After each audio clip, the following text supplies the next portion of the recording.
ये जो जहाँ साउंड से जुड़ी हुई चीजें रखी है वहां से हट जाओ। बस ये अनुरोध है कि वहां से हट जाओ। देखो इसको ऊपर उठाओ।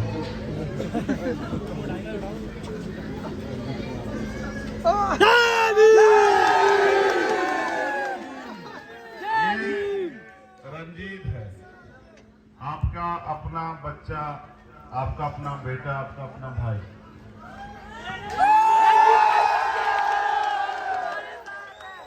मैं आपके प्यार का, आपकी भावनाओं का सम्मान करता हूं, लेकिन मैं नौजवान साथियों को ये भी कहना चाहता हूं कि अगर सिर्फ नारे लगाने से शक्ति मिला करती तो हम सबसे शक्तिशाली होते दुनिया में, भारत में नहीं।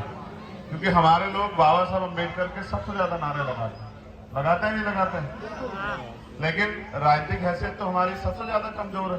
तो इसका मतलब खाली नारे लगाने से शक्ति नहीं मिलेगी। अब मेरी बात पे आप गौर करो। मैं अपने महापुरुषों को नमन करता हूँ। मेरी माताएं बहनें यहाँ उपस्थित, पहली बार नहीं आया है चुनाव तो हर 5 साल बाद आता है। उससे पहले भी आता है चुनाव, कभी विधानसभा का, कभी लोकसभा का, कभी और कोई अन्य चुनाव आते रहते हैं। लेकिन चुनाव इसलिए आते हैं कि जनता के हाथ में शक्ति आती है, कि जनता तय करे कि वो अपने क्षेत्र का नुमाइंदा नेता कैसा चाहती है। मैं जहां तक रंजीत को जानता हूं, भले ही ये गरीब का बेटा हो, लेकिन एक खासियत है इसकी कि ये अपने बच्चों की दूध का पैसा भी मोशन मूवमेंट में लगाता है। इतना बड़ा दिल नहीं होता सब लोगों के पास, अमीरों के पास तो वैसे नहीं होता है। इतनी बड़ी हिम्मत भी कोई गरीब ही जुटा सकता है कि वो अपने हिस्से का, अपने बच्चों के हिस्से का भी अपने महापुरुषों के नाम कर दे, क्योंकि वो अपने महापुरुषों के संघर्ष को समझता है। याद करो, ये आगरा की धरती है। मैं तो आपका खून हूं, मेरा आपसे राजनीतिक रिश्ता नहीं है। आपने, सच है, अभी तक आपने मुझे राजनीतिक ताकत नहीं दी है, अभी तक आपने दूसरे लोगों को दी। अच्छी बात है, देनी भी चाहिए, मगर ये बताओ, जैसे उनको ताकत दी है तो मेरा कसूर क्या है? मैं भी तो आपका एक खून हूं। जब आप दूसरों को ताकत दे सकते हो तो अपने खून को क्यों नहीं दे सकते हो? बताओ। आप ताकत रंजीत को थोड़ा ही दे रहे हैं, आप ताकत सविता बहन जी को थोड़ा ही दे रहे हैं, आप तो ताकत चंद्रशेखर आजाद को दे रहे हैं। मैंने आपसे नहीं कहा विधानसभा में, मैं इस गली में नहीं आया कि मुझे ताकत दो। आपको लगता था कि हमसे जुड़े हुए दूसरे लोग ताकतवर हो सकते हैं, लेकिन मैं आपसे कह रहा हूं, ये शहर का चुनाव, नगर का, आपको नगर की सरकार बनानी, आपका पार्षद कैसा हो ये आप तय करेंगे। वो आपके बिजली, पानी, सड़क, सफाई, स्कूल की लड़ाई कैसे लड़ेगा ये आप तय करोगे।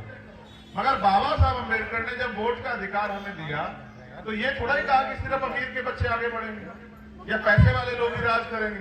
उन्होंने तो ये कहा ना कि इस वोट की शक्ति से,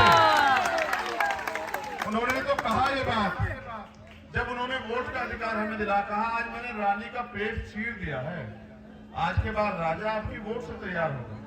मैं नहीं आया आपके यहाँ कभी वोट मांगने, क्योंकि मैं तो आपका खून हूं, मैं तो लड़ूंगा जब तक जिंदगी रहेगी।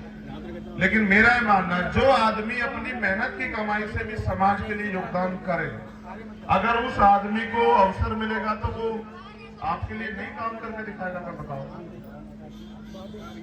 अगर आपको ये लगता हो कि मैंने इतना सा भी संघर्ष किया इस लड़ाई को लड़ने के लिए, बाबा साहब के आंदोलन को चलाने के लिए, तो इस शहर की सरकार में मेरी हिस्सेदारी करवा देना।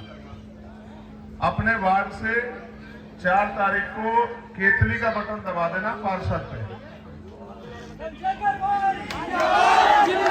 इधर आपने पार्षद का बटन दबाया केतली का, इधर अमीरों को झटका जोर का बड़े प्यार से लगेगा।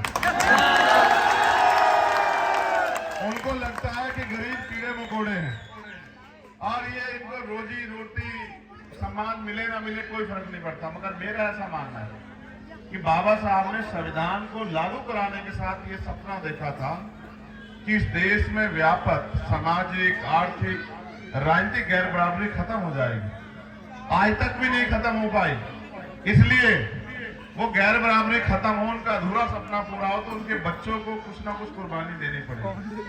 तो मैं यहाँ बहन सविता सिंह जी के लिए और अपने छोटे भाई के लिए मैं आपसे मदद मांगने के लिए आया, गरीब के बेटे के लिए, कि उसकी मदद कराना। देखो मैं सब बताऊं, मैं तो सब में बैठता हूँ, गरीब